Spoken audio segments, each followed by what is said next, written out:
नमस्कार, मैं विश्वनाथ नायर और मैं अभी खड़ा हूँ आरबीआई टावर के बाहर यहाँ फोर्ट एरिया मुंबई में, जहाँ पे हम कुछ ही देर में आरबीआई गवर्नर शक्तिकांत दास से सुनेंगे कि इंटरेस्ट रेट्स पे एमपीसी की क्या डिसीजन रहेगी। तो ज़्यादातर इकोनॉमिस्ट का ये सोचना है कि एमपीसी इस पॉलिसी में स्टेटस को रखेगी, इंटरेस्ट रेट्स बरकरार रखेगी, बिकॉज इन्फ्लेशन, लिक्विडिटी और ग्रोथ के मामले में सिचुएशन ज़्यादा चेंज नहीं हुई है पिछली पॉलिसी के बाद।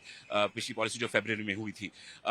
जहां तक इन्फ्लेशन का सवाल है, आगे जाके शायद इन्फ्लेशन नंबर्स में थोड़ी बढ़ोतरी की संभावना है, क्योंकि क्रूड ऑयल प्राइसेस, कच्चे तेल के दाम बढ़ रहे हैं ग्लोबली। अभी फिलहाल $91 के आसपास हैं पर बैरल, जो डोमेस्टिक रिटेल फ्यूल प्राइसेस में शायद तक आ सकते हैं, पास ऑन हो सकते हैं, बिकॉज ऑफ विच इंडिया में फ्यूल प्राइस में शायद थोड़ी बढ़ोतरी देखने को मिलेगी।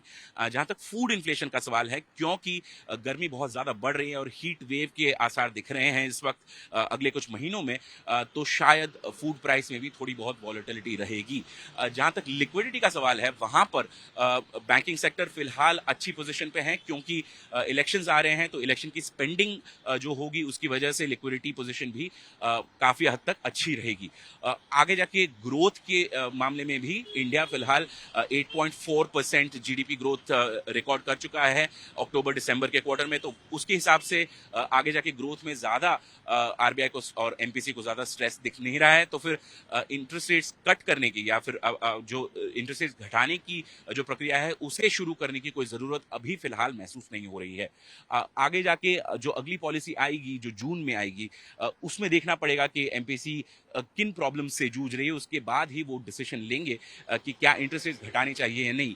एक्सपेक्टेशन ये भी है कि यूएस फेडरल रिजर्व जून में शायद रेट कट करेगी, जबकि वो 100% तो नहीं है, बट फिलहाल इन चीजों के बारे में बात हो रही है ग्लोबल इकोनॉमिस्ट के बीच। तो देखना पड़ेगा कि डोमेस्टिक इकोनॉमिस्ट और एमपीसी ये फेडरल रिजर्व के मूव को किस तरह से देखती है और फिर अपने इंटरेस्ट रेट्स को किस तरह से एडजस्ट करेगी।